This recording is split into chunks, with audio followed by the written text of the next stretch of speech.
پکتیا مرکز ګردیز کې د 1 کیلومتر سړک رغولو چارې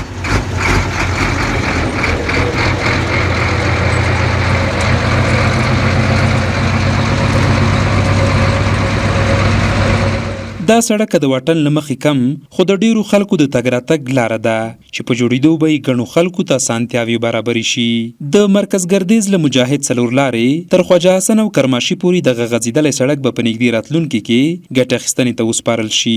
یاد سړک چې 13 متره پلنوالی او 1 کیلومتر اوږدوالی لري په شاوخوا 250 میلیونه افغانۍ به د پکتیا ښاروالۍ په بودیجه د یو خصوصي شرکت له لوري جوړ شي.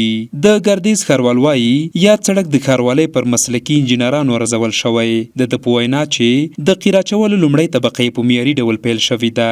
ان شاء الله د موږ د ښاروالۍ نه ښه با تجربه انجینران د نظارت لپاره او د خود کوم شرکت چې دی د هغو انجینران د نظارت لپاره ټول وخت دلته ورسره وي. په لنډ راتلونکي کې په ډېر نږدې وخت کې به ان شاء الله هیوادوالو ته د ګټې اخیستنې لپاره وسپارل شي. پر یاد سړک به د پکتیا ولایت د ټولو ولسوالیو کوچني او لوی موټر تګ راتګ کوي. دې سره به د ښار ګڼه ګوڼه کمه او د ټرافیکو پر مخ به سړک خلاص شي. د قراردادي شرکت رئیس وایي خوښ دی چې د همدغې سیمې اوسیدونکي په توګه یاد قرارداد په وکړه نیولی. نوموړی ډاډ ورکوي چې د کیفیت او ولس سره د جوړجاړي په چارو کې تر هر چا لاس بری دی. ستونزې وي مشکلات خصوصا د ښاري سړکونه چې مثال تاسې لیدلی دلته په لسګونو کورونه ړنګ شو. نو دی کوی چې یو پکتیوال پاید باندې چې خلکو سره جرګه وکړي مرکه وکړي یا له دولت یا امارات سره هم همکار اوسېږي او ښه چارې مخ ته بوځي. او بل طرف نه دته معلومیږي چې کوم ساحه کې کوم غره کې ښه مواد با کیفیت مواد دی استعمالول شي. نو دغه بهتر دلته د ګڼ شمېر اوسیدونکو ځمکه د همدغې حیاتي پروژې قرباني شوه. د مرکز ګردیز ښاریان په دغه حیاتي پروژه خوښي څرګندوي. دوی وایي چې موږ په هر حالت کې د داسې لویو پروژو لپاره هر ډول قربانۍ ته چمتو یو. ولسونه مر سره همغږي دي، موږ ورسره همغږي یو. د کلیوالو ټول مثال د قومو امضاګانې ورته شوي دي، ګوتې ورته لګولي چې هیڅ مزاحمت نه لري. که چېرته اداره وي مزاحمت نه ورته لري، هغه د ګوتې ورته لګولي. او که قوم او کلیوال وي هسه خو دا خلک رفتمات کوي په دغه خوښ یو.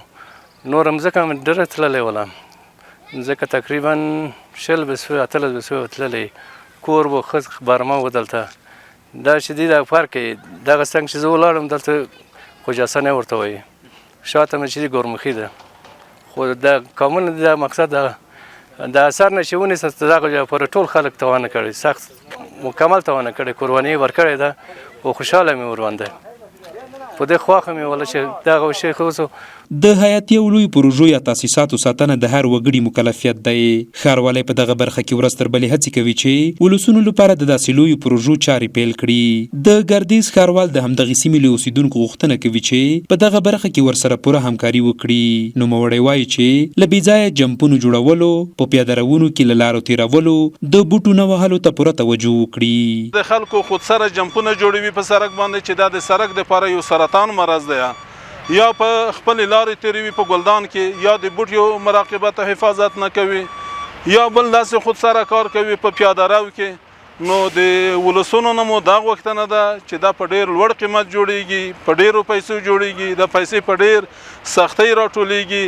هیله مو ده چې د دولتي تاسیساتو نه په ښه اخلاص او صادقانه سره ساتنه وکوي. یاد دې وي چې ګردیز ښاروالۍ له پیله تر دې دمه د ولس په خوښه او د هغوی هوساینې لپاره ګڼې پروژې روانې کړي چې نږدې راتلونکي کې به یې د ګڼو لویو او کوچنیو پروژو پرانیسته ترسره شي.